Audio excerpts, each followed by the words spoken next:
नमस्कार, जय शिवराय मित्रांनो. माझं नाव प्रतीक सुधीर चव्हाण. तर आता आलोय मी चिपळूणमध्ये. तुम्ही ओपनिंग बघितलंच असेल. चिपळूणचं ते मुख्य स्थान होतं. आता आपण आलोय जुना काळभैरव मंदिर येथे. इथला शिमगोत्सव फार फेमस आहे. म्हणजे तुम्ही माझ्या मागे पाहत असाल त्याची पूर्ण तयारी आहे. खरं ते मंदिराचं नवीन कन्स्ट्रक्शन चालू आहे आणि बाजूला त्यांची तात्पुरती व्यवस्था केलेली आहे. पण शिमगोत्सवाचा जर तुम्ही बघाल तर इथे पूर्ण त्याची तयारी दिसते. म्हणजे या शिमगोत्सवाला लिटरली स्पॉन्सर्स पण आहेत. एवढा मोठा शिमगोत्सव असतो. म्हणजे हे चिपळूणचं कुलदैवत आहे, चिपळूणचं ग्रामदैवत आहे. त्यामुळे इथे हे सगळं मोठ्या प्रमाणावर असतं. माझ्यासमोर तुम्ही होळीचा माड पाहू शकता. हा किती मोठा आहे, म्हणजे याची होळी इमॅजिन करा किती मोठी असेल. आता आपण मंदिरात जाऊया, म्हणजे त्यांचं जे टेम्पररी मंदिर आहे ते पाहूया आणि पुढची माहिती घेऊया. हा मंदिराचा परिसर आहे. हे जे चिऱ्यामधलं बांधकाम आहे ते नवीन बांधकाम आहे, ते चालू आहे अजून. म्हणजे ते मंदिर अजून पूर्ण ओपन झालेलं नाहीये. आणि इथे हे जुनं मंदिर आहे. इथे तात्पुरता देवांची व्यवस्था केलेली आहे. आणि हा सगळा कार्यक्रम जो चालू होता इतके दिवस, ते सगळं आहे शिमगोत्सव ज्याला आपण म्हणतो. हे त्याचे स्पॉन्सर्स दिसतात आपल्याला. इथे हा मुख्य कार्यक्रमाचा मंच आहे. आपण आता मंदिरात भगवानांचं दर्शन घेऊया. भगवान भैरी काळभैरव यांचं दर्शन घेऊया.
आता आपण मंदिराची माहिती घेऊया. मंदिराची माहिती मम्मीच सांगते.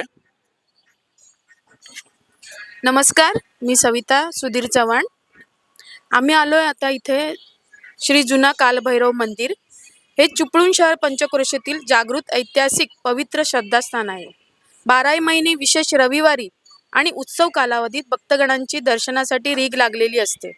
चिपळूण गावात एकूण 5 स्वयंभू पुरातने ग्रामदैवते आहेत. त्याची आपल्या पूर्वजांनी स्थापना केली. देव कालभैरव, श्रीदेव केदार, श्रीदेवी एकविरा, श्रीदेवी भवानी व श्री कात्रादेवी अशी चिपळूणकरांची श्रद्धास्थाने व ग्रामदैवत आहेत. श्रीदेव कालभैरवाचा श्रीदेव केदार हा मोठा भाऊ आहे. या मोठ्या भावाने आपला सर्व मानपत्रा श्री कालभैरवास दिला आहे. श्रीदेवी भवानी, श्रीदेवी एकविरा, श्री कात्रादेवी या कालभैरवाच्या भगिनी आहेत. म्हणूनच श्री कालभैरवाला मुख्य ग्रामदेवतेचा सन्मान देऊन बाकीच्या दैवतांचा योग्य तो आदर ठेवण्यात आला आहे. म्हणूनच ज्या वेळी गावकीचा अर्ज चिपळूणच्या रयतेसाठी घालवण्यात येतो, त्यावेळी या 5ही ग्रामदेवतांना स्मरून 5 स्थळं असा उल्लेख करण्यात येतो. मंदिर हे समाज शिक्षणाचे माध्यम असते असं मानले जातं. ग्रामदैवत हे जुना कालभैरव देवस्थान ट्रस्टने हे तत्व पाळले आहे. पारंपरिक सण, व्रत, उत्सव आदी साजरे करतात. चिपळूण शहरातील सर्वांगीण विकासासाठी, उन्नतीसाठी महत्त्वपूर्ण योगदान ठरू शकतील असे सामाजिक, सांस्कृतिक, शैक्षणिक तसेच आरोग्य व क्रीडा विषयक विविध कार्यक्रम विविध उत्सवाच्या निमित्ताने सातत्याने देवस्थान ट्रस्टतर्फे आयोजित केले जातात. तुम्ही सगळ्यांनी नक्की येऊन या कालभैरवाचं दर्शन नक्की घ्या. श्री ग्रामदेव जुना कालभैरव देवस्थान ट्रस्ट अंतर्गत असलेलं हे पुरातन मंदिर असून चिपळूणचा ग्रामदैवत आहे. या मंदिराच्या जीर्णोद्धाराचं कामकाज सुरू असून साधारणपणे नोव्हेंबर 2026 पर्यंत कामकाज पूर्ण होईल अशी सध्या हे आहे. नाहीतर निश्चित मार्च 2026 मध्ये कामकाज पूर्ण होऊन नवीन मंदिरामध्ये मूर्तीची स्थापना होईल. सदर मंदिर ट्रस्ट अंतर्गत श्रीदेव केदार मंदिर, श्रीदेवी जाकमाता, श्री एकविरा मंदिर, आणि गांधारेश्वर मंदिर, श्रीदेव शंकर, त्यानंतर भवानी, कात्रा देवी आणि शीतला देवी ही मंदिरं अंतर्भूत आहेत. या बाकी सर्व मंदिरांचा जीर्णोद्धार झाला असून ह्या शेवटचं हे आपला जुना काळभैरव मंदिरचा जीर्णोद्धाराचं कामकाज चालू आहे. सदरच्या मंदिराचा आर्किटेक्ट हे केरळ येथील के दामोदरन हे असून स्थानिक आर्किटेक्ट करंदीकर हे कामकाज पाहत आहेत.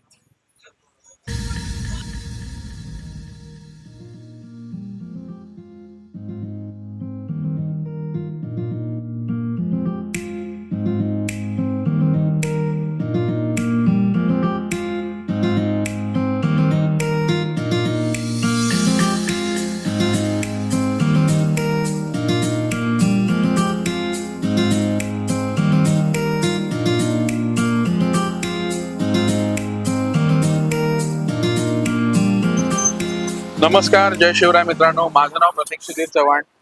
तर आज मी आलोय चिपळूणला माझ्या गावी. तुम्ही म्हणाल हा सारखा गावीच जातो का? तर हो, माझं गाव तसंच आहे. सारखं येण्यासारखंच माझं गाव आहे. लोक जिथे एन्जॉय करायला जातात, वेकेशनसाठी जातात, मी तिथे गावाला जातो. माझं गाव गुहागर चिपळूण हायवेवरतीच आहे. आजचा माझा विषय आहे, मी चिपळूण मधील काही निवडक मंदिरं दाखवणार आहे जी खूप फेमस आहेत आणि त्या मंदिरांचा फार इतिहास सुद्धा आहे. म्हणजे जसं की गोवळकोटचं मंदिर झालं, परशुरामांचं मंदिर झालं, ती मंदिरं आपण पाहणार आहोत आज. आणि त्या मंदिरांबरोबरच चिपळूण मधील किंवा परिसरामधील काही खाण्याचे स्पॉट सुद्धा आहेत जे खूप सुंदर खाणं मिळतं आणि खूप फेमस होतं. तसंच एक स्पॉट आहे चिपळूण गुहागर हायवेवरती, श्री दत्तकृपा दावणगिरी डोसा. तर या हॉटेल बाहेर मी आज उभा आहे.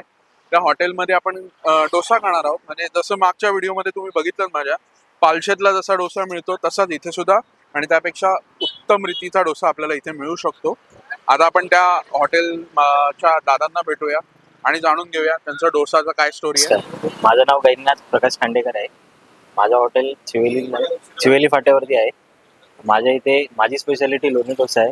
लोणी डोसा, लोणी स्पन डोसा, मसाला डोसा, साधा डोसा, ओनियन उत्तप्पा. आपल्याकडे जेवढे काही आहेत ते सगळं लोण्यामधलं आहे.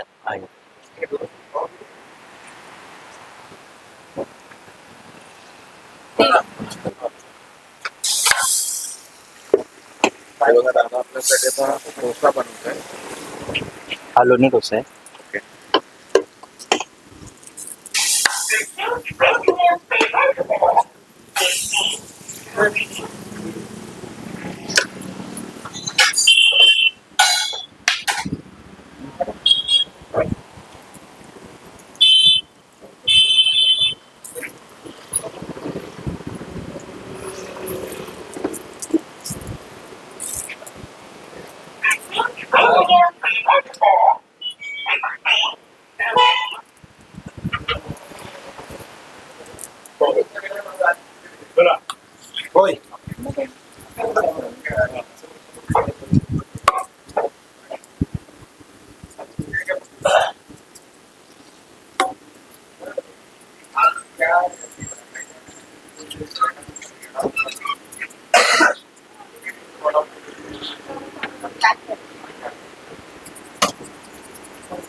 हा उत्तप्पा आहे.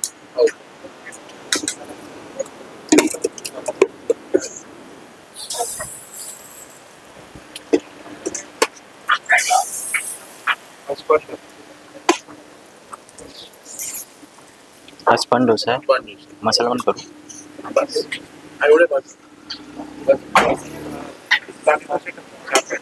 चार पाहिजे.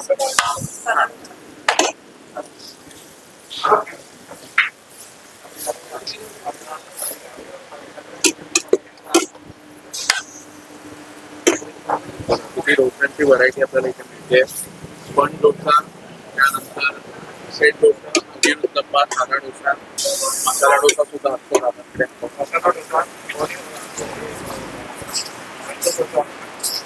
साजिक डोसा, मैसूर डोसा सुद्धा आहे. हे लोणी आपलं. आता दादा लोणी टाकतात. हे बघा, प्रत्येक डोसा हा लोण्याने तुपानेच बनतो इथे, तेलाचा अजिबात वापर होत नाही. बघू शकतात.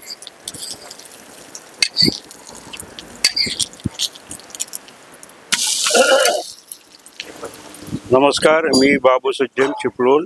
आम्ही चुंबकोपरीचे धंदा करतो. त्यानिमित्ताने गुहागर तळी या साईडला जाताना आम्ही आवरून चिपळूणवरनं कुठेही न थांबता इथे येऊन आम्ही नाश्ता करतो. आमचा आवडीचा लोणी डोसा, साधा डोसा, अगदी पद्धतशीर मजेशीर करून चांगलं सर्व्हिस आणि चांगलं त्यांना अजून वाढवू दे म्हणून आमचं शुभेच्छा आमच्या कंपनी. डोसा तयार आहे.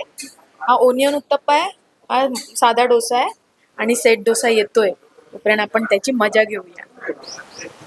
तर आता मी आलोय श्रीदेव सोमेश्वर आणि श्रीदेवी करंजेश्वरी देवस्थान, गोवळकोट पेटमाप येथे. गोवळकोट हा एक किल्ला आहे. बेसिकली गोवळकोट किल्ल्याच्या परिसरात हे देवीचं देवस्थान आहे, श्री करंजेश्वरी देवी. तर मान्यतेनुसार चिपळूणचं हे फार जुनं देवस्थान आहे आणि याच्यामध्ये म्हणजे म्हटलं जातं की चिपळूणची ग्रामदैवता पण आहे. आणि इथून जवळच गोवळकोट किल्ला आहे. आता तो किल्ल्यावर मला जायला मिळतंय की नाही माहित नाही. किल्ला नदीच्या किनाऱ्यावरती आहे. तर आपण मंदिराचा परिसर बघूया, देवीचं दर्शन घेऊया आणि मग पुढे पाहूया.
आता आपण करंजेश्वरीचं मंदिर पाहिलं.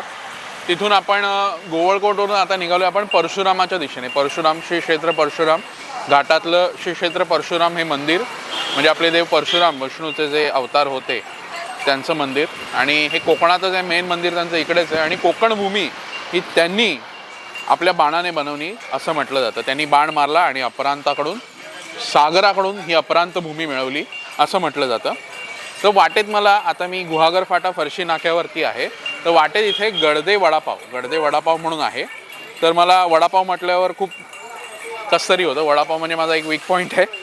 तर वडापाव खाण्यासाठी आपण थांबलोय. आता वडापावबरोबर काय काय मिळतं ते सुद्धा बघूया आणि त्या दादांशी पण बोलूया. माझं नाव राजेश प्रदीप गडदे वडापावच्या इथे तुम्ही आलात आहात. हे गडदे वडापाव फरशी विटा पेढे चिपळूण या ठिकाणी आहे. आणि इकडचं आपलं गर्दे वडापाव हे प्रसिद्ध आहे. दादा आपल्याकडे काय काय मिळतं? आपल्याकडे मिसळ, उसळ, रस्सावडा, मेदूवडा, इडली, वडापाव, समोसा, कांदा भजी, पॅटीस, बटाटा भजी, इतर आणखीन काही पदार्थ मिळतात. आणि आपला वेळ काय दुकानाचा? सकाळी 7 ते संध्याकाळी 8. तर मित्रांनो, जसं आम्ही तो पश्चिम आता म्हणजे चिपळूणच्या याच्या आधी गुहागरला जाण्याची बायपास आहे. तिथून आतमध्ये आल्यावर आपल्याला दुकान आहे. जर कधी आलं तर नक्की एकदा भेट द्या आणि खरंच खूप टेस्ट चांगली आहे.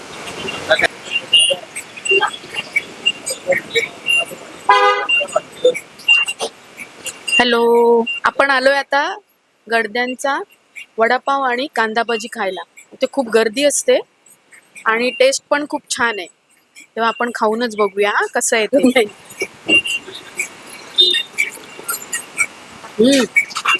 मस्त कुरकुरीत आणि गरमागरम.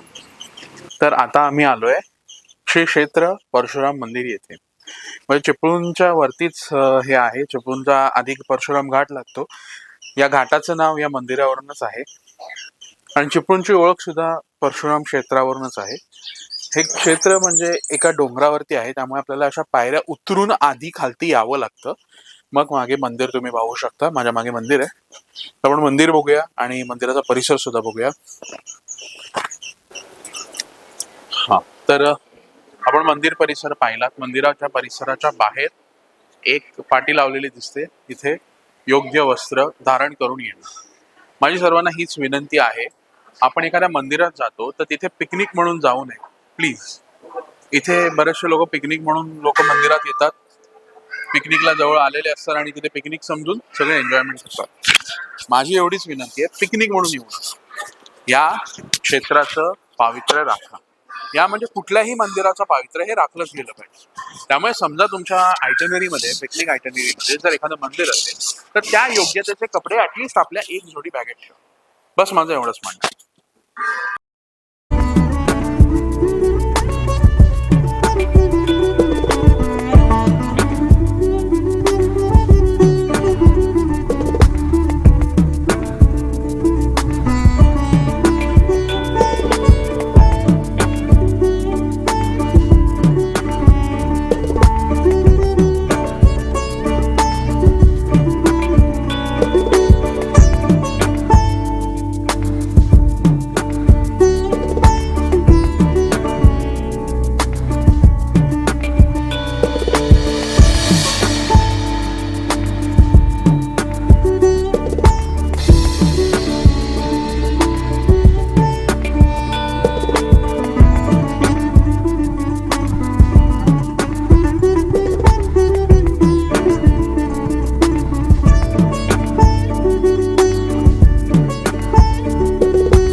नमस्कार, मी नरेंद्र अनंत दामले, श्री संस्थान परशुराम मंदिर पुजारी.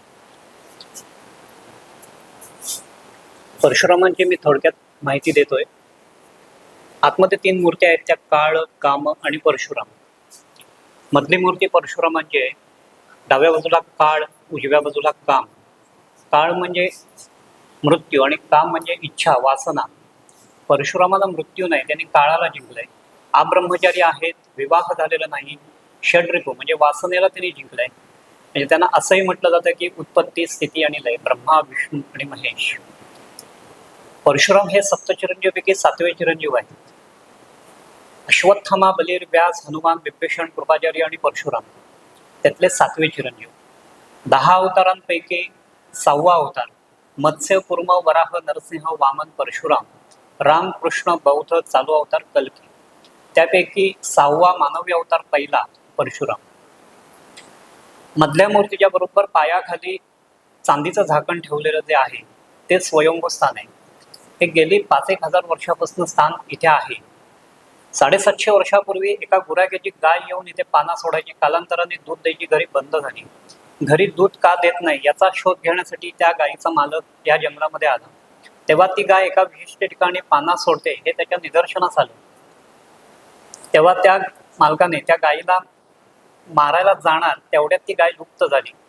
लुप्त झाल्यानंतर त्याच्या लक्षात आलं इथे देवाचं काहीतरी स्थान आहे, म्हणून तो दुसऱ्या दिवशी सकाळी येऊन पाणी घालायला लागला.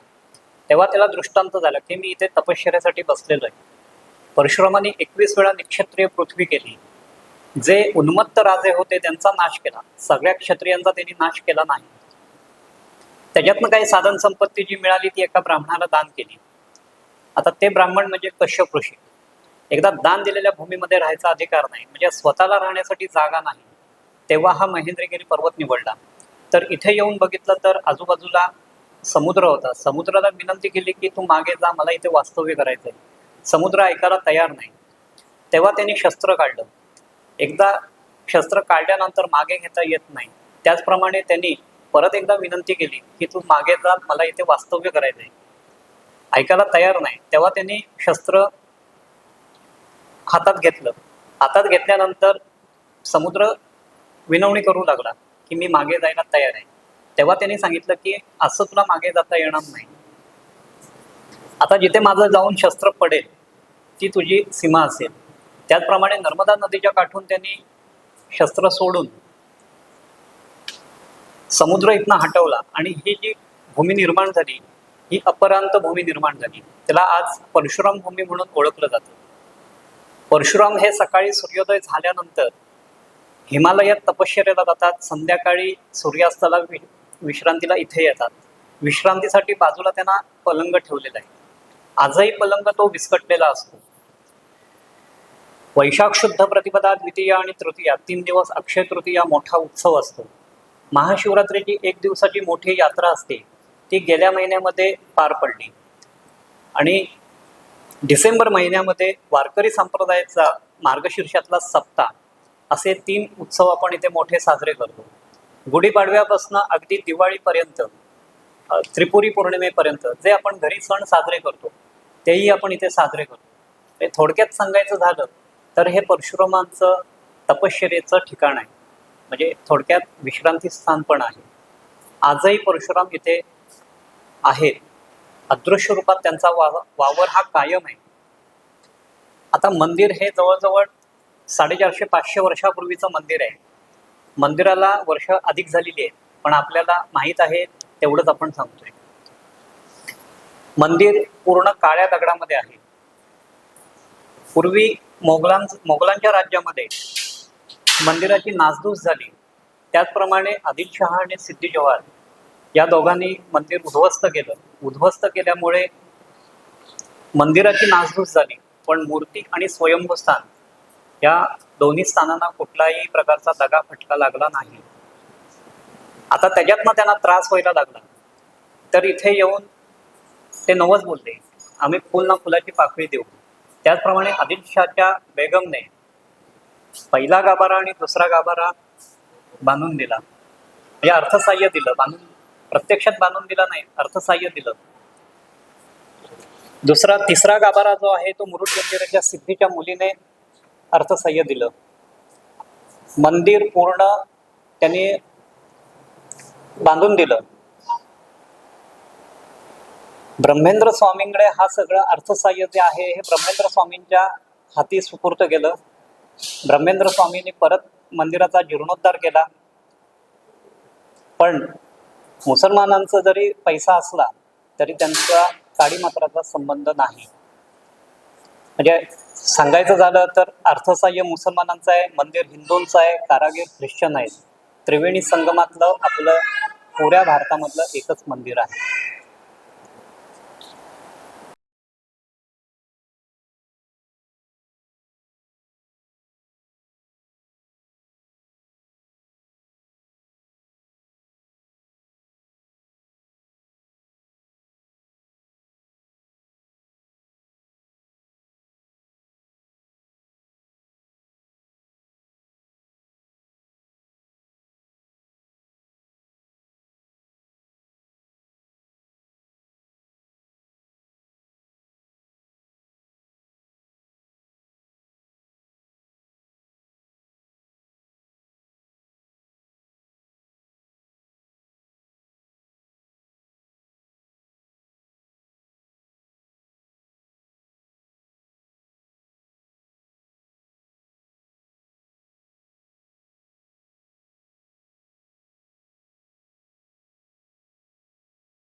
इथून त्या पाण्याचा स्रोत आहे असं म्हटलं जातं. आणि इथून हा तलाव, हे मंदिर परिसर आपण पाहू शकतो. मंदिराचा परिसर हा काळा पाषाणात आणि नंतर चिराच्या बांधकामामध्ये. दीपस्तंभ हा चिराचा पाच आणि आतला दीपस्तंभ होता तो काळ्या पाषाणात.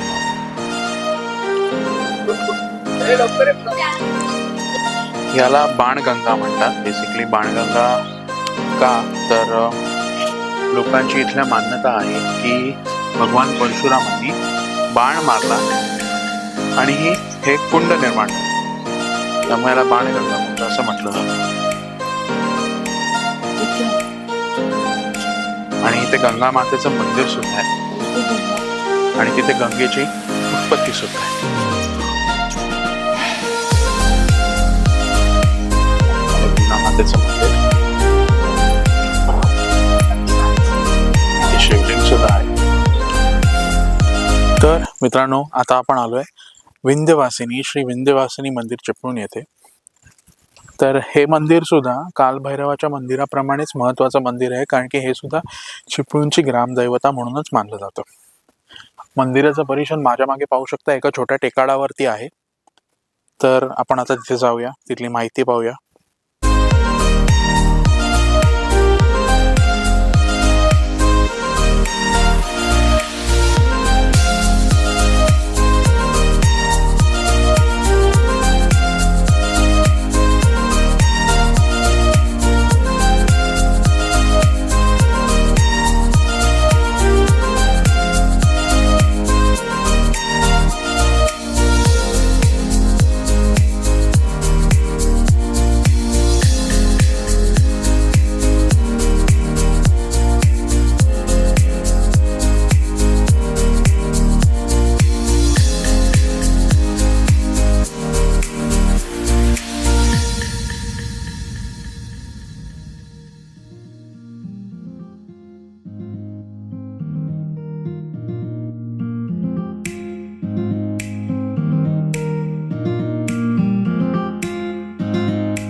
नमस्कार.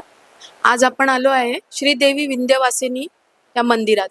तिची आख्यायिका अशी आहे, इसवी सनाच्या 8व्या शतकात चाणक्य घराण्यातील सम्राट पहिला पुलकेशी यांच्या कारकिर्दीत चिपळूण येथे एक मोठा चित्ती यज्ञ सोहळा पार पडला. या सम्राट पुलकेशीची माता शिलाहार घराण्यातील होती. तिने आपल्या माहेरी हा यज्ञ घडवून आणला होता.